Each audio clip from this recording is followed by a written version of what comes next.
Have you ever felt that sensation? That inexplicable feeling that someone is watching you from just beyond your peripheral vision? That peculiar weight in the air when you're alone in an unfamiliar place? I never used to believe in those feelings, until what happened at Blackwood Pines. This isn't just another creepy cabin story. This is about real people who vanished without explanation, leaving behind only whispers and questions that haunt the forests of northern Maine to this day. If you've ever stood at the edge of a vast wilderness as darkness falls, you know that primal fear I'm talking about. The kind that makes your skin prickle, makes you question what might be lurking just beyond the tree line. By the end of this story, you'll understand why some mysteries are better left unsolved, and why sometimes the forest keeps its secrets for a reason.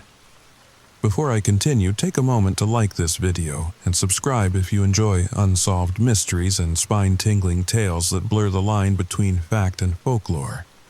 Share your own unexplained experiences in the comments below. I read every single one. Now, let me take you to Blackwood Pines where our story begins. The first time I saw the Blackwood cabin, I immediately understood why my college friend Derek was so excited about it. "Isn't it perfect?" he said, practically bouncing as we pulled up the gravel driveway. My uncle practically gave it away. It was October 2018, and the Maine wilderness looked like it was on fire with autumn colors. The cabin itself was rustic but charming. Dark timber walls weathered by decades of harsh winters, a stone chimney climbing up one side, and a wide porch that wrapped around the front. "How far are the neighbors?" I asked, noticing nothing but forest in every direction. Derek grinned.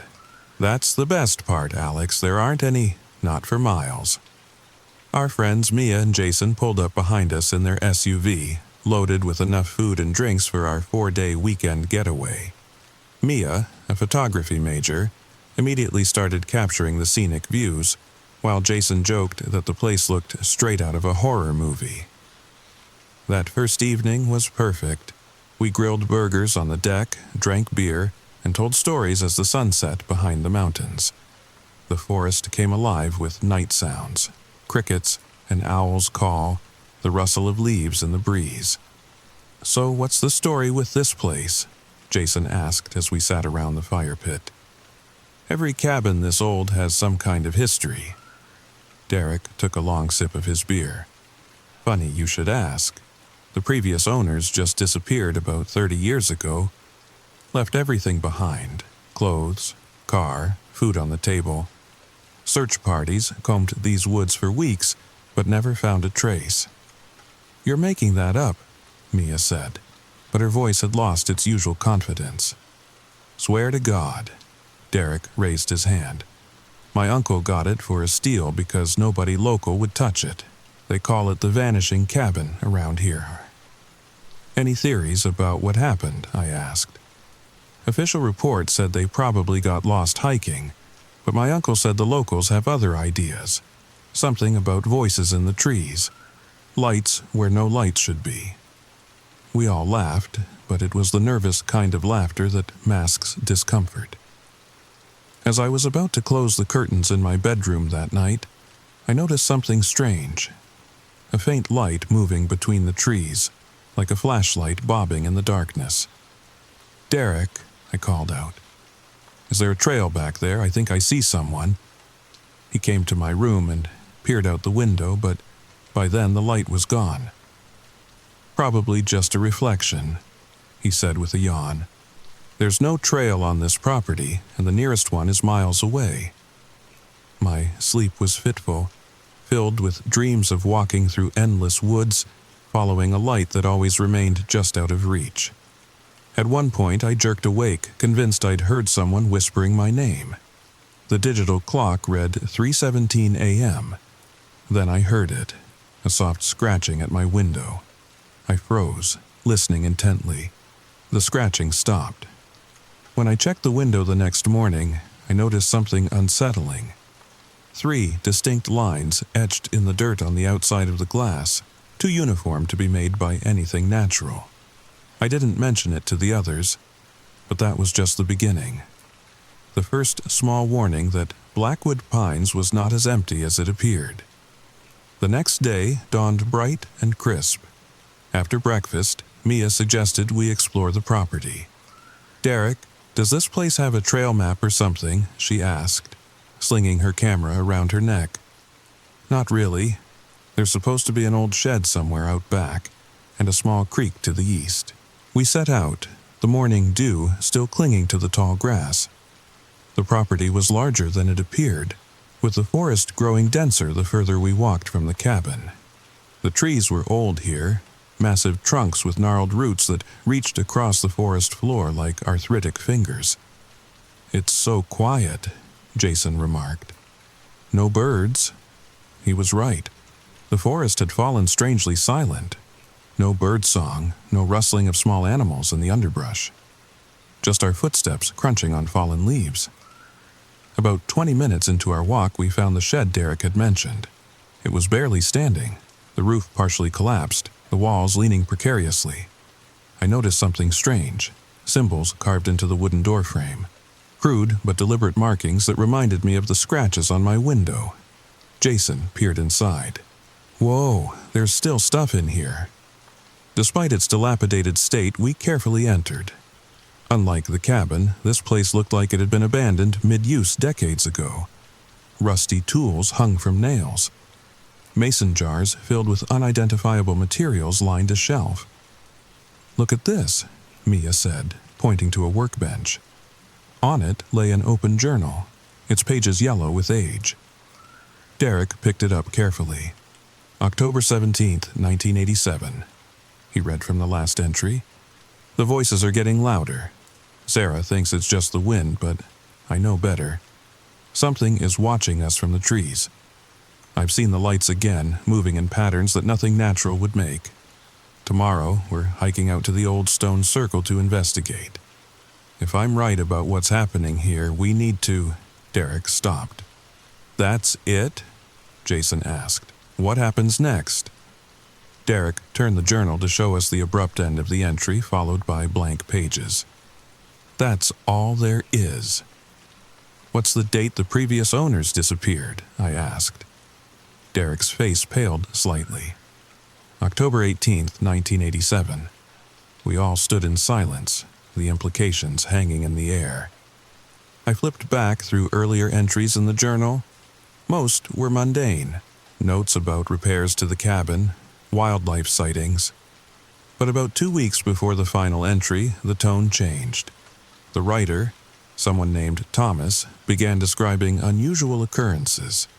Unexplained lights in the forest. Objects moving within the cabin. A persistent feeling of being watched. "We should head back," Derek said suddenly. "Wait," Mia said, taking pictures of the journal pages. "What if we try to find this stone circle?" "Bad idea," I said immediately, surprising myself with my vehemence. "Come on, Alex," Jason grinned. "Where's your sense of adventure? We've got a real-life mystery on our hands." I was outvoted. We carefully removed the journal from the shed and headed back to the cabin to search for mentions of the stone circle. Several entries referenced it, describing it as being near the lightning tree, where the creek bends north. Derek found a county survey map in a drawer. There's a creek about half a mile east of here. It makes a sharp turn around this area. By mid-afternoon, we'd packed day packs with water, snacks, and flashlights and were heading toward the creek. The walk took longer than expected. The terrain grew increasingly difficult. Fallen trees blocked our path. Thorny bushes seemed to reach out like grasping hands. "Now, we need to find this lightning tree," Derek said, consulting the journal again. "Over here," Mia called, after about 20 minutes of searching. We converged on her position about 100 yards from the creek. She was standing before an enormous oak tree, its trunk split down the middle as if struck by lightning, the two halves growing in slightly different directions like a massive Y. We followed a natural path that led deeper into the woods. The trees grew closer together, their branches intertwining overhead to block out much of the fading sunlight. And then we saw it. A perfect circle of standing stones, each about waist high, arranged in a clearing. 12 stones in all, with a flat altar-like rock in the center. The stones were covered in the same strange symbols we'd seen on the shed door. "This isn't historic," Derek said, examining one of the stones. "These aren't weathered enough to be ancient." "Someone made this recently?" I asked, a knot forming in my stomach. Jason had approached the center stone and was running his hand along its flat surface. "Guys, there's something carved here, names and dates." We gathered around. Names had been carved into the stone, each with a date beside it. Some looked decades old, others more recent. "Thomas and Sarah Kendrick, October 18th, 1987. I read aloud, my finger tracing the names of the missing cabin owners. "There are more," Derek said grimly. "A lot more." We counted 26 names in all, spanning from 1953 to 2013. 26 people, all with the same fate recorded in the same 2 words carved beneath their names: the forest. "This is some Blair Witch stuff right here," Jason muttered. "We need to go," I said, as the last light began to fade from the sky. "Now." No one argued. We turned to leave, but something stopped me, a sound so faint I wasn't sure I'd actually heard it. A whisper, coming from everywhere and nowhere at once. "Alex!" I spun around. "Did you hear that?" The others looked at me blankly. "Hear what?" Mia asked. Someone whispered my name. As we stood there, the air grew suddenly, unnaturally cold. Our breath fogged in front of our faces. Then, one by one, we saw them. Faint, shimmering lights moving between the trees beyond the stone circle. Not flashlights or lanterns, but ghostly blue orbs that pulsed with their own inner light. "What the hell is that?" Jason whispered. The lights began to move in a pattern, circling the clearing, always keeping just within the tree line. And with them came the whispers, indistinct at first, then growing clearer. "Join us. Stay. The forest waits." "Run!" Derek shouted. We bolted, crashing through the underbrush, no longer caring about following the path. Behind us, the lights pursued, moving with impossible speed through the trees. The forest seemed to come alive around us. Branches reached down to snag our clothing, roots rose up to trip our feet. The whispers grew louder, calling each of our names in turn. I looked back once. A mistake. One of the lights was directly behind me, so close I could almost feel its cold energy on my neck. Within its bluish glow I caught a glimpse of a face, gaunt, with hollow eyes and a mouth frozen in a silent scream. Somehow, we made it back to the cabin as full darkness descended. We burst through the door, slamming and locking it behind us. Derek immediately began closing all the shutters, while Jason checked that the doors were secure. "What the hell was that?" Mia gasped, trying to catch her breath. No one had an answer. We moved through the cabin, turning on every light, as if brightness could somehow protect us. "We need to leave," I said. "First thing in the morning, we're out of here." "Why wait until morning?" Jason asked. "Let's go now." Derek looked out the front window cautiously. "It's pitch black out there, and the road down the mountain is treacherous even in daylight. We're safer waiting until morning." We gathered in the living room, none of us willing to be alone. Derek built a fire in the fireplace, more for comfort than warmth. The flames cast dancing shadows on the walls, which now seemed ominous rather than cozy. "The journal," Mia said suddenly. "Where's the journal?" We looked around. In our panic to get back to the cabin, no one had thought to grab it from where we'd left it on the center stone. "I'm calling the Rangers," Jason decided, pulling out his cell phone. "No signal. Anyone else have reception?" We all checked our phones. Nothing. Not even a single bar. "The landline," Derek suggested, moving to the old rotary phone on the kitchen wall.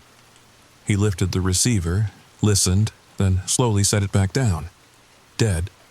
Outside, the wind had picked up, moaning around the eaves of the cabin like a living thing. Or was it the wind? After what we'd heard in the forest, I wasn't sure I could trust my senses anymore. We decided to take shifts, staying awake through the night. Derek took the first watch while the rest of us tried to rest. I lay on the couch, staring at the ceiling, replaying the events at the stone circle in my mind.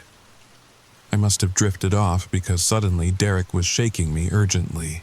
"Alex, wake up," he whispered. "They're here."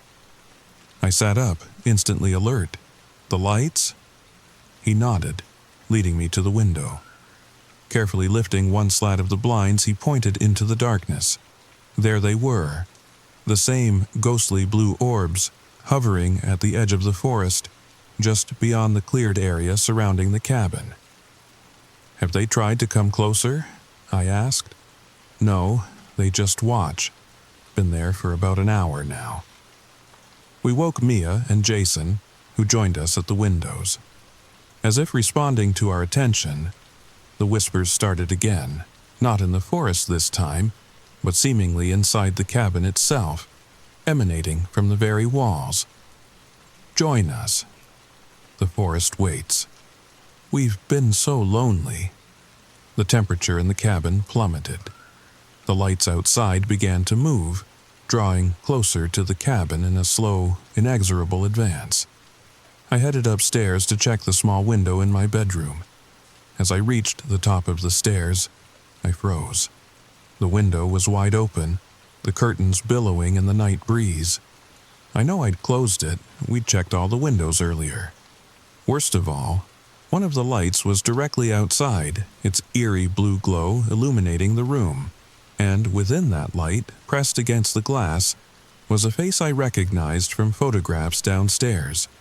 Thomas Kendrick, the missing owner from 1987. His features contorted in a silent plea. "Help us, Alex. We can't leave the forest." I finally found my voice and shouted for the others. Derek lunged forward, slamming the window shut just as the light was about to fully enter the room. "It knew my name," I said, shaking uncontrollably. "It had his face. Thomas Kendrick." Around 3 a.m., things escalated. The whispering grew louder, more insistent. The lights pressed against every window simultaneously, their glow seeping through the smallest cracks in the shutters. The temperature dropped so low that ice began to form on the inside of the windows. And then the knocking started. Soft at first, then growing more insistent, rapping at the doors, the windows, the walls, even the roof. Not random pounding, but deliberate, rhythmic knocking, like some kind of code. Most disturbing of all, it sometimes synced perfectly with our heartbeats, as if whatever was out there could hear the blood pumping through our veins. "Make it stop," Mia sobbed, covering her ears. The fire in the fireplace suddenly extinguished itself, plunging us into darkness, broken only by the faint blue glow seeping through the cracks. "The generator," Derek said. "We need to get the lights back on." Derek and Jason took flashlights and headed to the basement door, while Mia and I huddled together on the couch. A few minutes later, the lights flickered back on. Relief washed over us, until we realized that Jason hadn't returned with Derek. "Jason?" Mia called down the basement stairs. "Derek?" Derek appeared at the bottom of the stairs, his face ashen. He was right behind me. I swear he was right behind me. I turned around and he was gone. The basement behind Derek was a simple concrete room with a small window at ground level. A window that now stood open, cold night air streaming in. As we stood there, paralyzed with fear, a new sound came from outside. Jason's voice, distant and distorted. "Guys, help me. The forest, it has me." Mia ran for the front door, but Derek and I caught her. "You can't go out there," I said, holding her as she struggled. "That's what they want." "It's Jason," she screamed. "We have to help him." "That's not Jason anymore," Derek said grimly. "Listen." Jason's voice had changed, becoming a chorus of whispers. "Join us. The forest is waiting." so beautiful here, become part of it forever. Around 4 a.m., Mia suddenly sat upright, her eyes wide and unfocused. "Do you hear that?" she whispered. "It's beautiful." Derek and I exchanged worried glances. We heard nothing but the constant knocking and whispering. "What do you hear, Mia?" I asked gently. "Music, the most beautiful music I've ever heard. Can't you hear it?" Her expression was rapturous, a smile spreading across her tear-stained face. She stood up, moving toward the front door with slow, dreamlike steps. "Mia, no!" Derek grabbed her arm, but she shook him off with surprising strength. "I have to go to it," she said, her voice eerily calm. "Jason is waiting. They're all waiting." I blocked the door. "Mia, there's no music. Whatever you're hearing, it's not real." Her smile faded, replaced by something cold and alien. "You're wrong, Alex. It's the only real thing. Everything else is the illusion. This life, this world. The forest shows the truth." Her eyes had changed. The warm brown had been replaced by a luminescent blue, the same color as the lights outside. Before we could act, Mia let out an inhuman shriek and lunged for the door with impossible speed. She shoved me aside with strength her slight frame shouldn't have possessed, unbolted the door, and ran out into the night. Derek and I rushed after her, stopping at the threshold. She was already at the edge of the forest, surrounded by the blue lights, which swirled around her in a frenzied dance. "Come join us," she called, but her voice was layered with countless others. "It's so beautiful here." Then the lights intensified, enveloping her completely. When they dimmed slightly, she was gone. "Inside!" Derek shouted, pulling me back. We slammed the door, bolting it securely. "What do we do?" Derek asked, his voice cracking. "We need to destroy the stone circle," I said suddenly. "It's the center of whatever this is." "How?" "We can't go out there." "We have to. It's our only chance." We gathered what weapons we could find: an axe from the woodpile, a hammer, a can of kerosene used for the outdoor lamps. "If we make it to dawn, we might have a chance," I said, checking my watch. It was 4:47 a.m. Sunrise wasn't until after 7 o'clock. We stood at the front door, gathering our courage. The knocking had stopped, replaced by an expectant silence. They were waiting for us. "Ready?" Derek asked. I nodded, though ready was the last thing I felt. He opened the door, and together we stepped out into the cold, blue-lit night, where the forest and its secrets awaited. The moment we stepped outside, the lights retreated slightly, as if surprised by our willingness to venture out. The air was unnaturally still, our footsteps crunching on the frosty ground the only sound. We had brought flashlights, but they seemed feeble compared to the ethereal blue glow that now illuminated our path. The route to the stone circle was somehow clearer than it had been in daylight. A distinct trail winding through the trees, marked by strange symbols carved into the bark. "They're leading us there," I realized aloud. As we progressed deeper into the forest, the lights began to take on more distinct shapes. What had been amorphous orbs were now vaguely humanoid, silhouettes of light with suggestions of limbs and heads. About halfway to the circle I heard it, faint at first, then growing clearer, the same music Mia had described, ethereal and haunting, a melody that seemed to bypass my ears and resonate directly within my mind. "Do you hear that?" I whispered to Derek. The look of dread on his face told me he did. "Don't listen to it," he urged. "Focus on me, on my voice." We pressed on, each step becoming heavier as the music grew more enticing. The lights grew bolder, drawing closer, their whispers joining the melody in perfect harmony. I clutched the axe tighter, using the pain of my white-knuckled grip to anchor me to reality. "Keep moving," I told Derek, whose steps had slowed. "Don't stop." His eyes had taken on a faint blue tinge, the same change we'd seen in Mia before she ran into the forest. When we finally reached the stone circle, the scene was transformed. The stones glowed with an inner blue light, the symbols carved into them pulsating rhythmically. The central altar stone was now hovering slightly above the ground, and upon it lay the journal we'd left behind.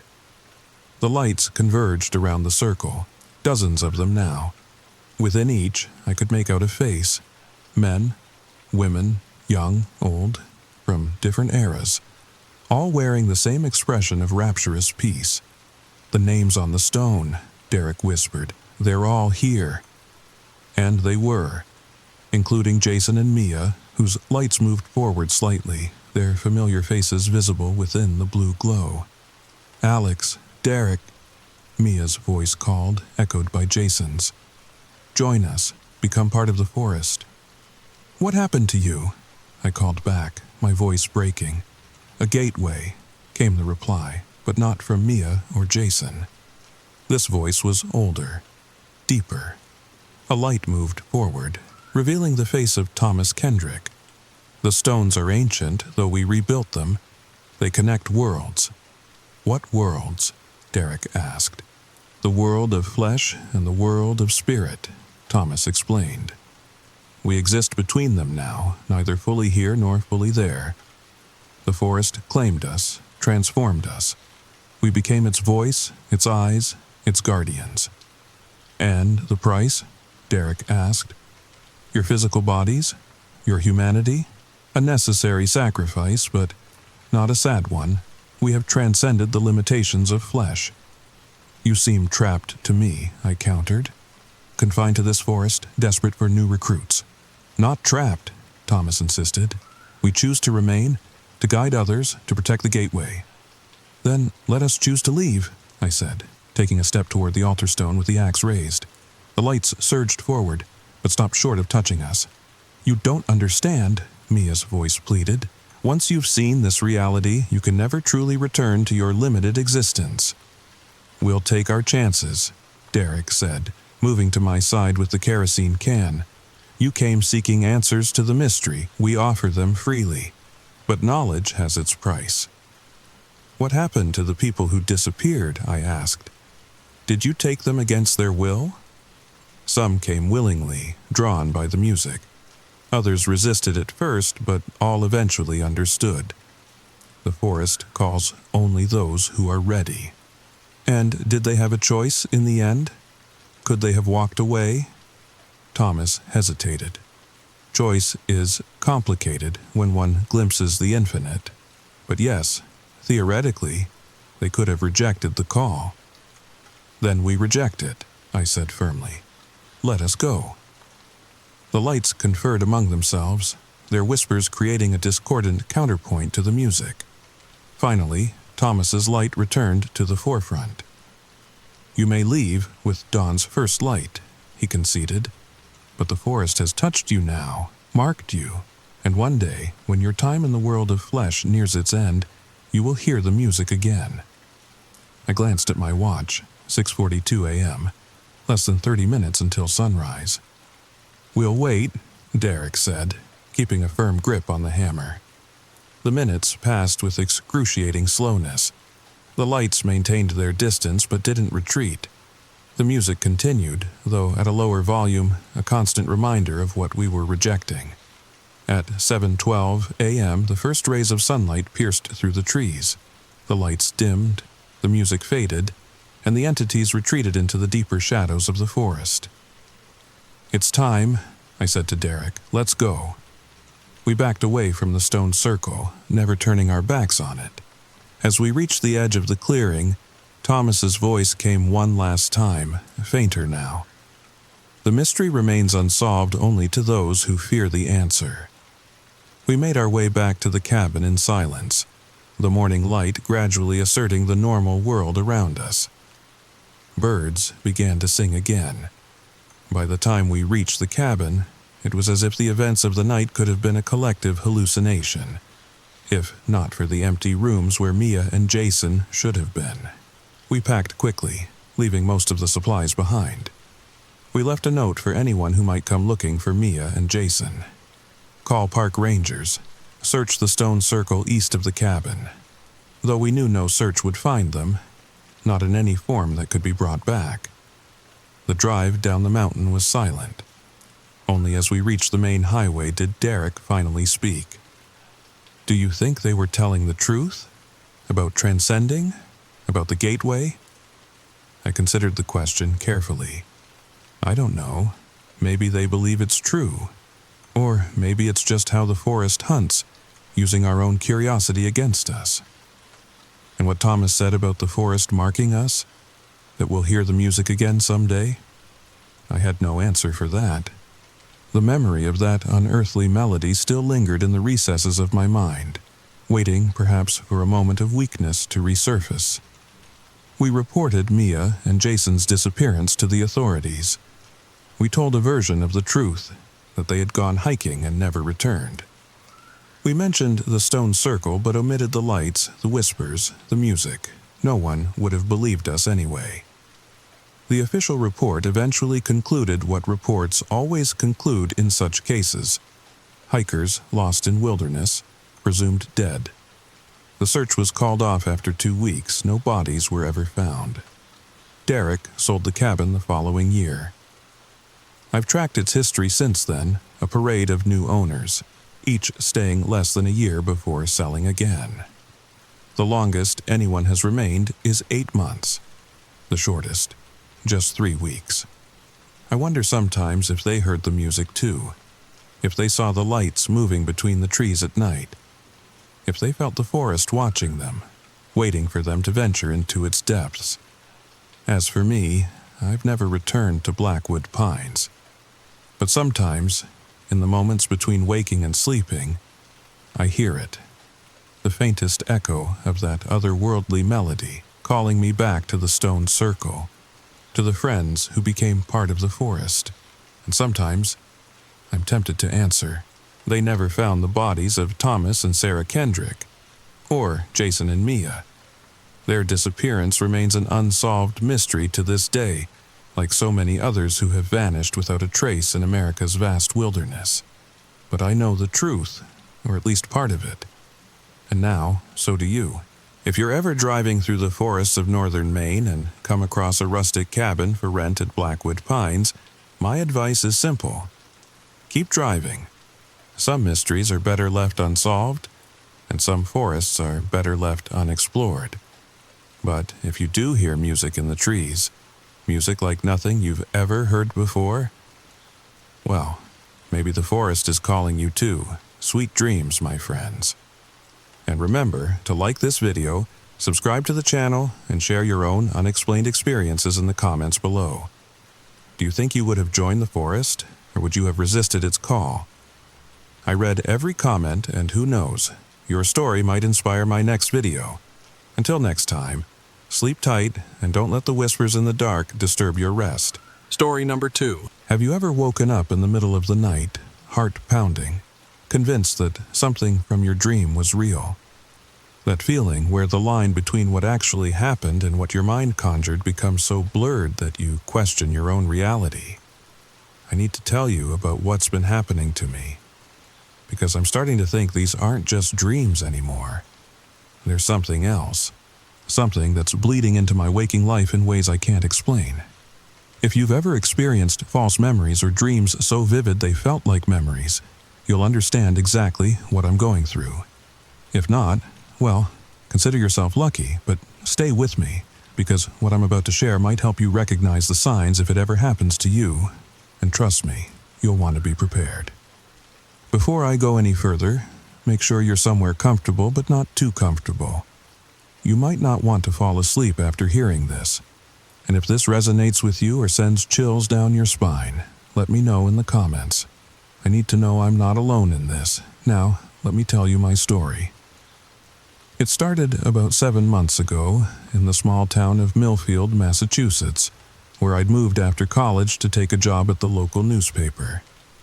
Nothing fancy, just writing about community events, town council meetings, the kind of work that pays the bills while I figure out what I really want to do with my journalism degree.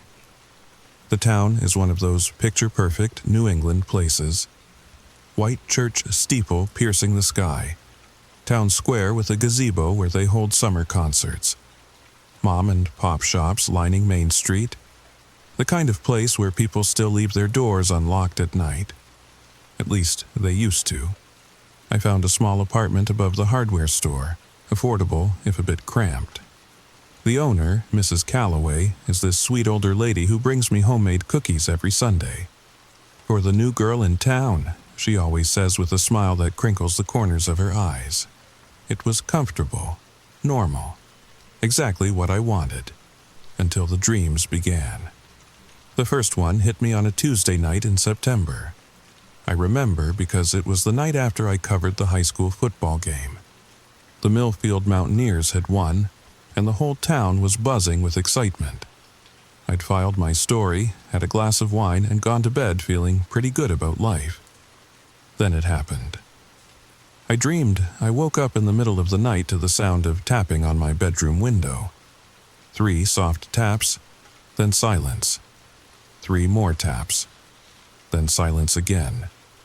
In the dream, I got out of bed and walked to the window, even though every instinct screamed at me to stay put. I remember the wooden floor, cool beneath my bare feet, the silver moonlight casting long shadows across my bedroom, and when I reached the window and pulled back the curtain, there was a face staring back at me, not pressed against the glass, but hovering a few inches away. A woman's face, pale as milk, with dark hollows where her eyes should have been.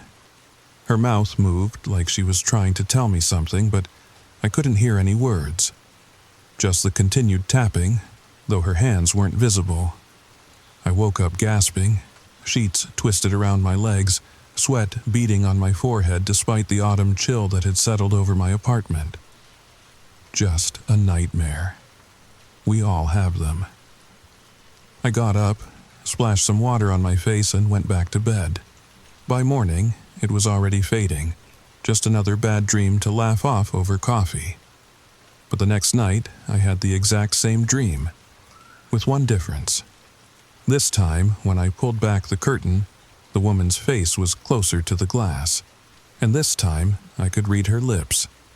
"Let me in," she mouthed. "I know what you did." What I did? I hadn't done anything.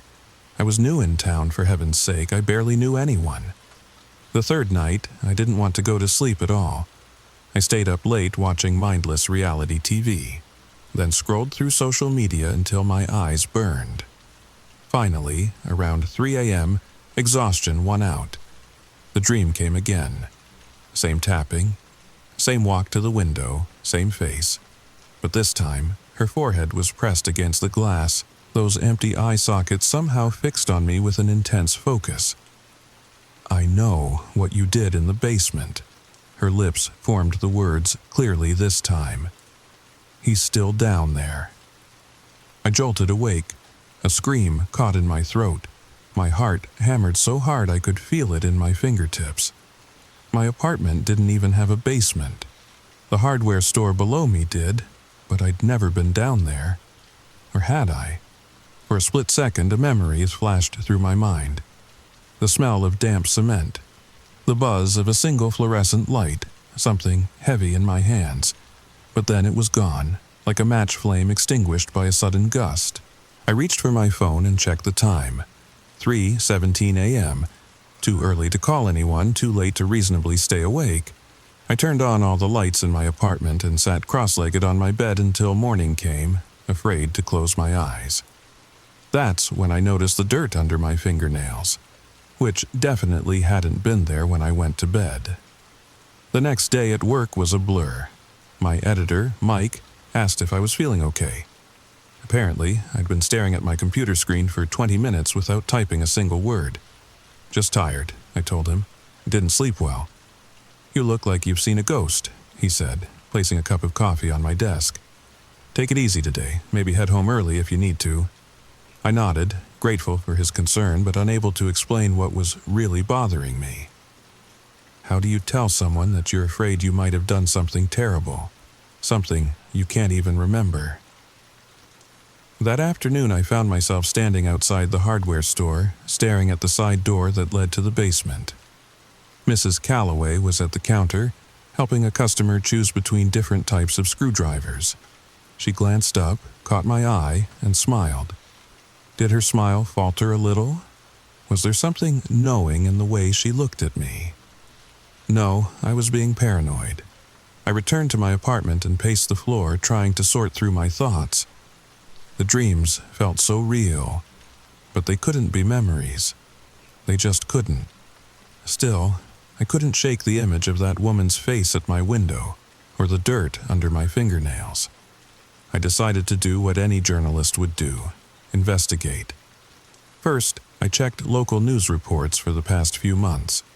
No missing persons in Millfield or the surrounding area. No mysterious deaths, nothing unusual at all. Next, I casually asked Mrs. Calloway about the basement when I ran into her in the hallway. "Oh, we just use it for storage," she said, adjusting her cardigan.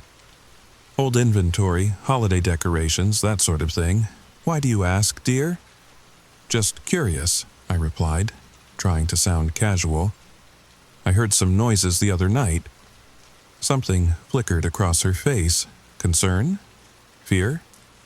Before I could decide, it was gone, replaced by her usual warm smile. "Probably just the old furnace. This building's been standing since 1932. Bound to make some creaks and groans." That night, determined to break the cycle, I asked my coworker Diane to come over for dinner and stay late watching movies. Safety in numbers, right? We ordered pizza, opened a bottle of wine, and settled in for a horror movie marathon. In retrospect, perhaps not the best choice given my state of mind. Around midnight, Diane yawned and said she needed to head home. "You could stay over," I suggested, trying not to sound as desperate as I felt. "Can't. I promised to take my nephew to the aquarium tomorrow morning, but thanks for tonight, it was fun." After she left, I took 2 sleeping pills, something I never do, and crawled into bed. If the dreams came, at least I'd be too drugged to remember them. I was wrong. This time, I didn't dream about the tapping at the window. Instead, I dreamed I was in the basement of the hardware store.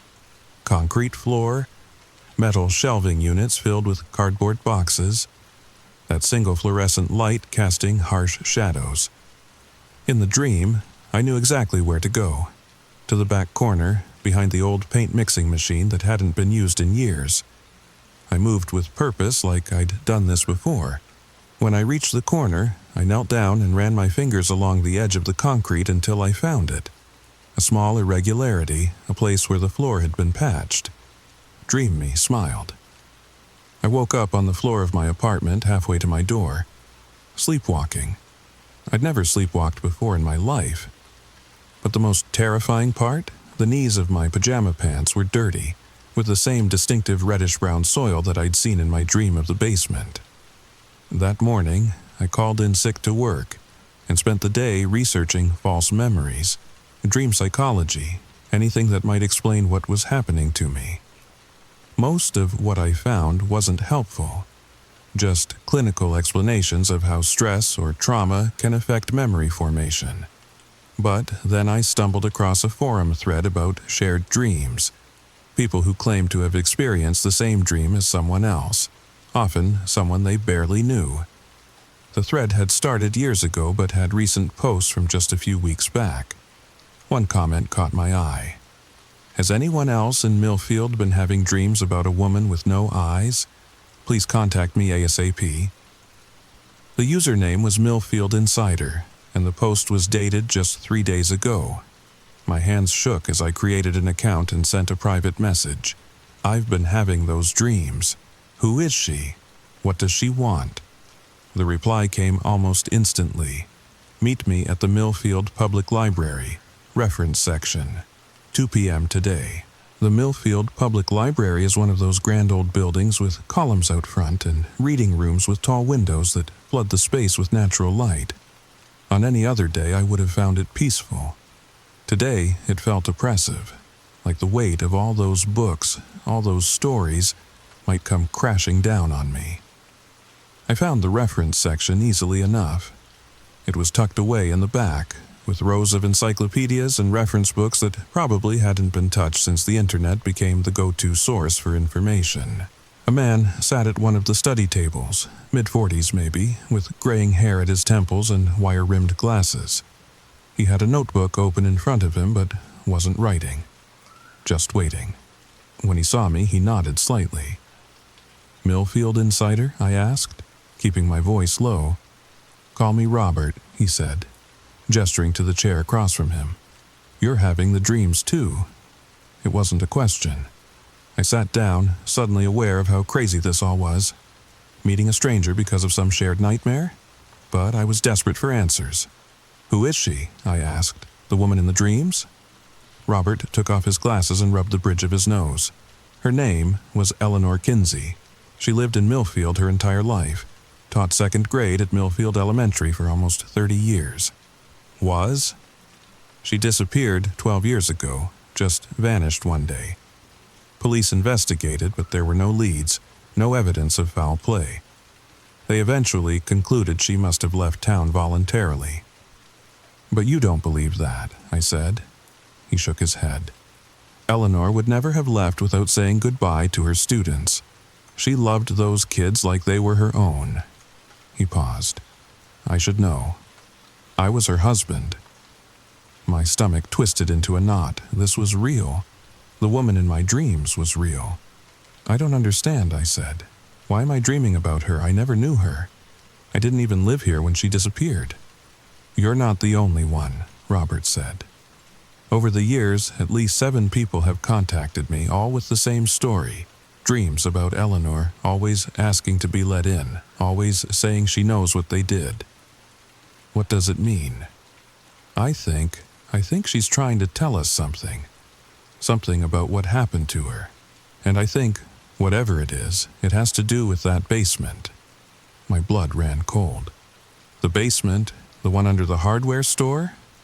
Robert's eyes widened slightly. "You've seen it too, in your dreams." I nodded, my mouth suddenly dry.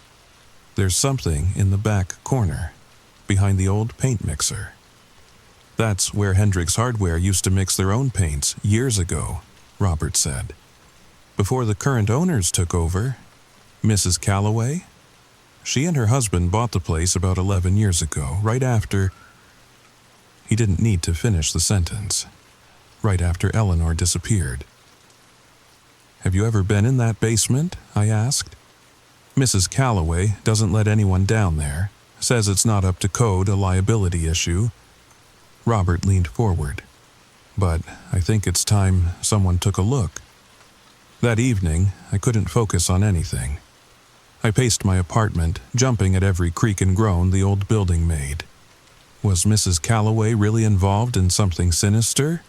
The sweet lady who brought me cookies every Sunday? It seemed impossible. Around midnight, I heard movement downstairs. The hardware store had been closed for hours, but someone was definitely moving around down there. I crept to my door and opened it just a crack, peering out into the dimly lit hallway. Mrs. Calloway emerged from the store entrance, locking it behind her. She was dressed in her usual cardigan and slacks. Nothing suspicious about her appearance. But as she turned to leave, I noticed something unusual. Her shoes were covered in what looked like plastic bags, secured with rubber bands around her ankles, like someone who didn't want to leave footprints. I closed my door softly and leaned against it, heart racing. This was crazy. I was letting dream logic affect how I saw reality. There had to be a rational explanation. But what if there wasn't? I picked up my phone to call Robert, then realized I didn't have his number. Our entire conversation had been through the forum messaging system. That's when the tapping started. Not from my window this time. My bedroom window faced the street, and I was 3 stories up. No, this tapping came from somewhere inside my apartment. Tap, tap, tap, pause. Tap, tap, tap. I followed the sound to my bathroom. The tapping grew louder as I approached. Tap, tap, tap. It was coming from the mirror. With trembling fingers, I reached out and touched the cool glass surface. The tapping stopped. Then, slowly, Writing began to appear on the mirror, as if an invisible finger was tracing letters in the steam, except there was no steam. My bathroom was cold. Tonight, the letters spelled out. Basement, find me. I didn't sleep that night, couldn't sleep. I sat on my couch, all lights on, jumping at every sound, watching the hours tick by on my phone. Part of me wondered if I was losing my mind. The other part knew, with bone-deep certainty, that something was happening that defied rational explanation. At 3:17 a.m., the exact time I'd woken from my dream nights ago, I made a decision. I would go to the basement. Not because a ghostly message told me to, but because I needed answers. Needed to know if I was going crazy or if something truly sinister was happening in this quaint little town. The side door to the basement was locked, of course, but Mrs. Calloway had given me a key when I first moved in, just in case of emergencies. She'd said it worked for both the main store entrance and the side door. The key slid into the lock smoothly, and the door opened with a soft click. No alarm sounded. I flicked on my phone's flashlight and stepped into the darkness, pulling the door closed behind me. Concrete steps led down into the gloom. The smell hit me immediately. Damp earth, old paint, and something else. Something metallic and familiar that made my stomach turn. At the bottom of the stairs, I found the light switch. A single fluorescent bulb flickered to life, buzzing loudly in the silence. The basement looked exactly as it had in my dreams. Concrete floor, metal shelving units, cardboard boxes labeled with inventory items, and there, in the back corner, the old paint mixing machine. I moved toward it, my footsteps echoing in the cavernous space. Every instinct told me to turn around, to run back upstairs to the safety of my apartment. But I kept going. Behind the machine, the concrete floor looked different, newer in a small patch about 3 feet square, just as I'd seen in my dream. I knelt down, running my fingers along the edge where the new concrete met the old. There was a slight difference in texture, in color. This section had been repaired, or replaced. "What are you doing down here?" The voice made me jump to my feet. Mrs. Calloway stood at the bottom of the stairs, a bathrobe pulled tight around her thin frame, her gray hair loose around her shoulders. In her right hand, she clutched something. A hammer. I heard noises, I lied. I thought someone might be breaking in. Through the basement? Her voice was calm, but her knuckles were white around the hammer's handle. Unlikely. "I'm sorry," I said, taking a step toward the stairs. I shouldn't have come down without asking. "No," she agreed. "You shouldn't have." She didn't move from her position at the foot of the stairs, blocking my exit. "Mrs. Calloway," I said, trying to keep my voice steady. "What happened to Eleanor Kinsey?" The change in her expression was subtle but unmistakable. A tightening around the eyes, a slight twitch at the corner of her mouth.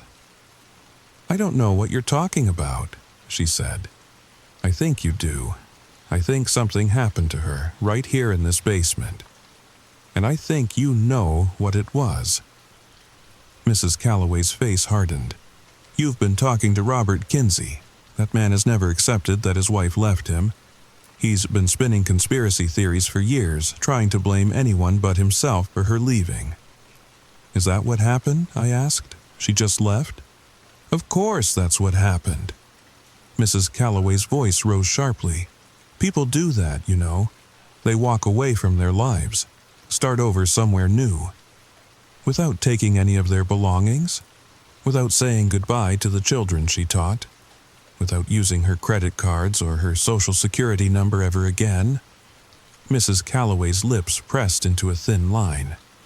"You're a journalist. You should know better than to traffic in rumors and speculation."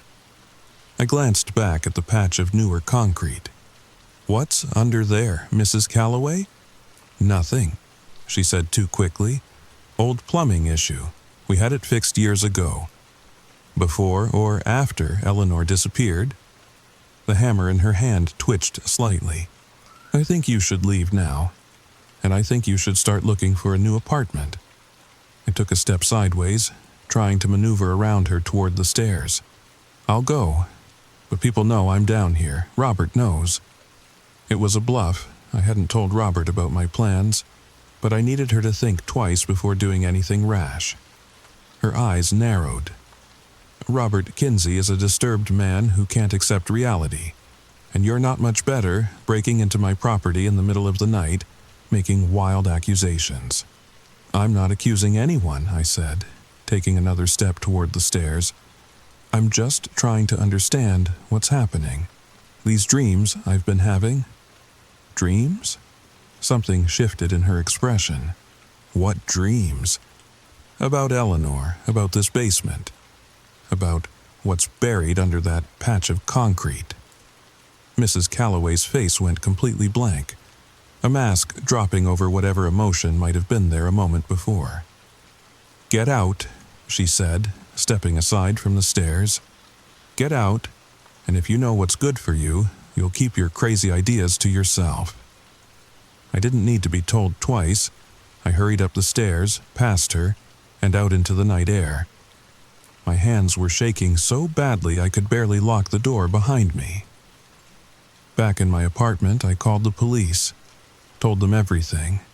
The dreams, the dirt under my fingernails, what I'd seen in the basement, Mrs. Calloway's reaction.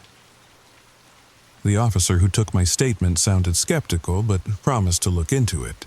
I didn't expect much to come of it. What did I really have? Dreams? A patch of concrete that looked newer than the rest? A widow who got upset when a tenant broke into her basement in the middle of the night. But 2 days later, Robert called me. He'd gotten my number from the police. "They're digging up the basement," he said, his voice tight with emotion. "They found something. Ground-penetrating radar showed an anomaly." 3 days after that, the local news reported what had been found beneath the hardware store. Human remains, believed to be those of Eleanor Kinsey, missing for 12 years. Mrs. Calloway and her husband were taken in for questioning. It turned out they'd known Eleanor. Mr. Calloway had been the maintenance man at the elementary school where she taught.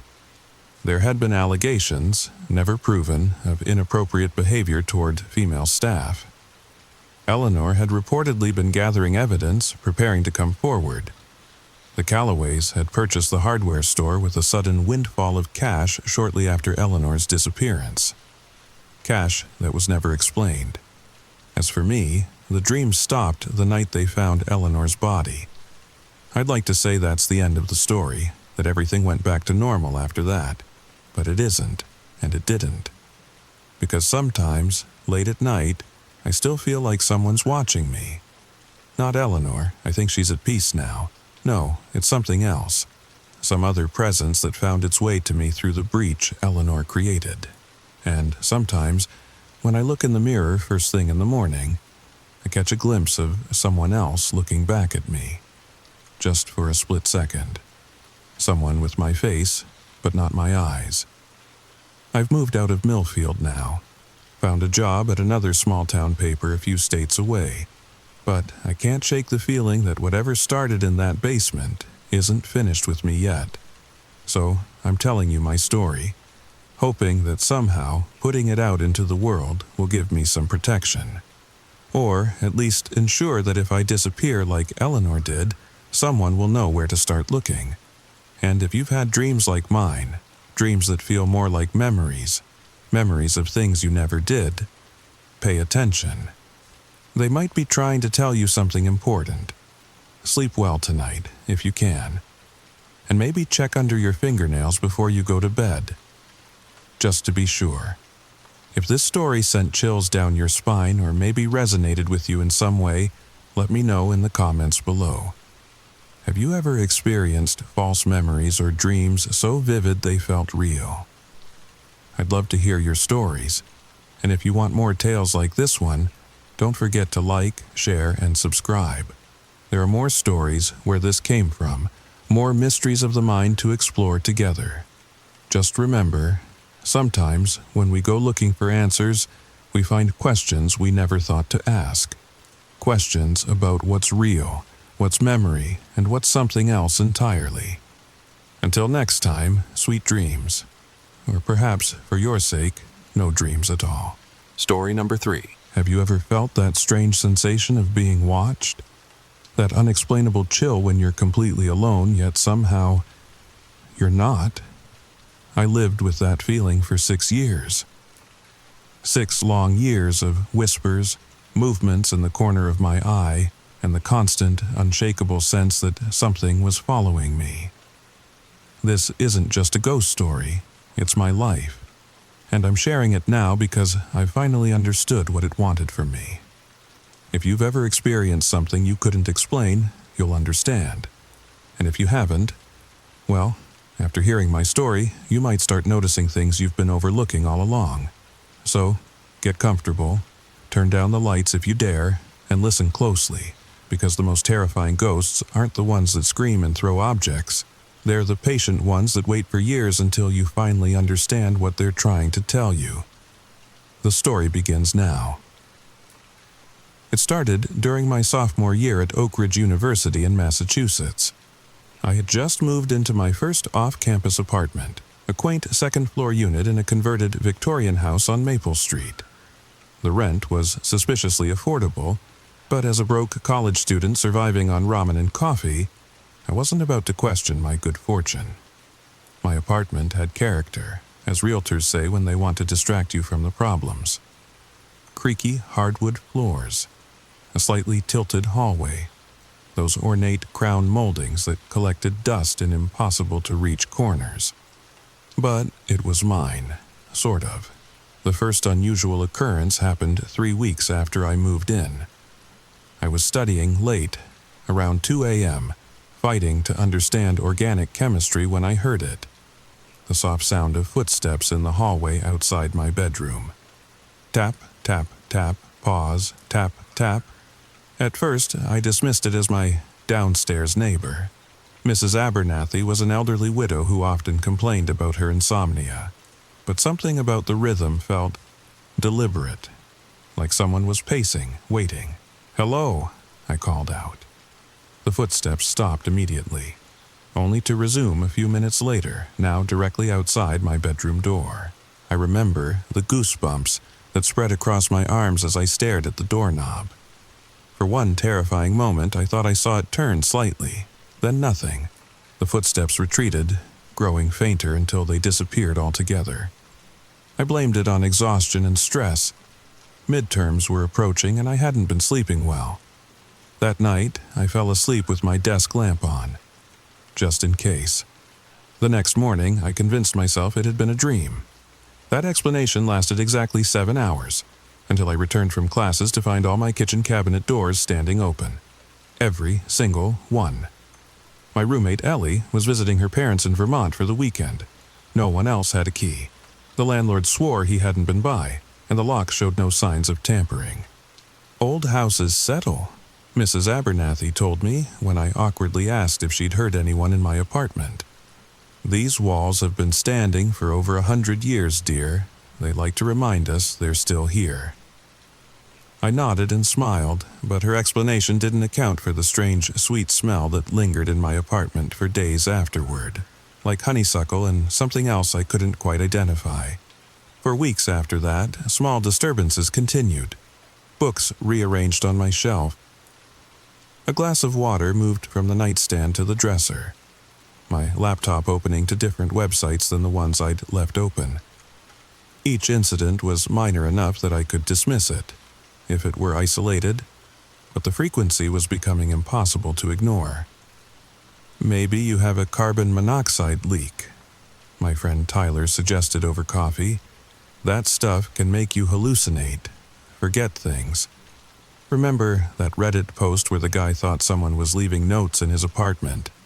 I had my landlord check. No carbon monoxide, no gas leaks, nothing that could explain what was happening. Then came the night I couldn't dismiss. I woke suddenly at 3:17 a.m. The red digits of my alarm clock burned through the darkness as I tried to identify what had disturbed me. My room was freezing, despite the warmth of early October, my breath forming small clouds with each exhale. That's when I saw her, or it. A faint silhouette standing in the corner of my room. the indistinct outline of a woman with long hair, just transparent enough that I could see the bookshelf behind her. She wasn't moving, just watching. I froze, unable to scream, my heart hammering against my ribs like it was trying to escape. 1 second passed, 2, then 10. Neither of us moved. When I finally gathered the courage to reach for the lamp, my fingers trembling uncontrollably, the figure dissipated like fog in sunlight, seeming to drift through my bedroom wall. The next morning, I found a single honeysuckle flower on my windowsill. The window was locked from the inside. That was the moment I knew with absolute certainty I wasn't alone in that apartment, and whatever was there had just made itself known. After the bedroom incident, I did what any rational 20-year-old would do. I Googled signs your house is haunted at 4 a.m. while drinking heavily caffeinated tea to stay awake until sunrise.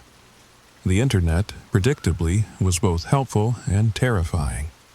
I found myself falling down rabbit holes of paranormal forums and witness accounts that ranged from scientifically minded to absolutely delusional. But one comment on an obscure ghost hunting website stuck with me. Ghosts don't follow houses, they follow people. That thought lingered with me as October faded into November. Because while the strange occurrences in my apartment continued, lights flickering, doors opening, the persistent smell of honeysuckle, I began noticing things happening elsewhere too. In the university library, books would fall from shelves near where I was studying. In my favorite coffee shop downtown, my name would be called for an order I never placed. During an evening class, my professor stopped mid-lecture and asked, "Is there someone waiting for you outside? There's a woman who keeps looking through the window." When we checked, no one was there. But the window was fogged in a perfect handprint.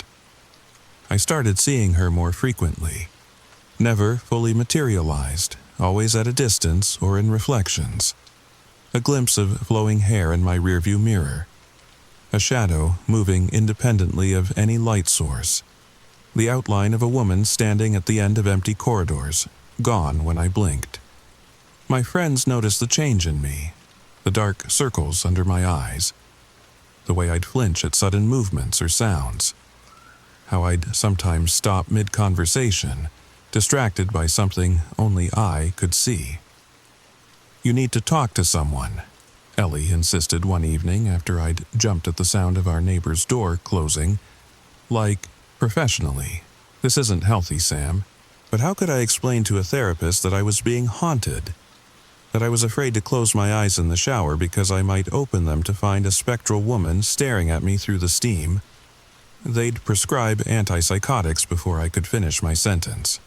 Instead, I tried to establish boundaries with my unseen companion. It sounds ridiculous now, but I started talking to her, out loud in empty rooms. "I know you're there," I said to my seemingly empty bedroom one night. "I don't know what you want, but you're scaring me. Can you, knock once for yes and twice for no?" Nothing happened. Not that night, anyway. But 3 days later, as I sat in a crowded campus dining hall, my plastic fork suddenly snapped in half without me applying any pressure. Across the table, nobody else had noticed, but my water glass distinctly moved 3 inches to the left. I felt a cold breath against my ear and heard, or thought I heard, a whisper so faint it might have been imagination. Samantha. My name. She knew my name. That night, I dreamed of a woman in a white dress standing by a lake.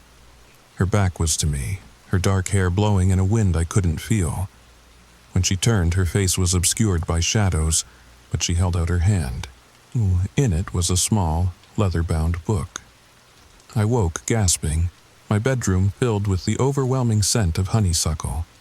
On my desk, my journal lay open to a blank page, a pen placed perfectly beside it.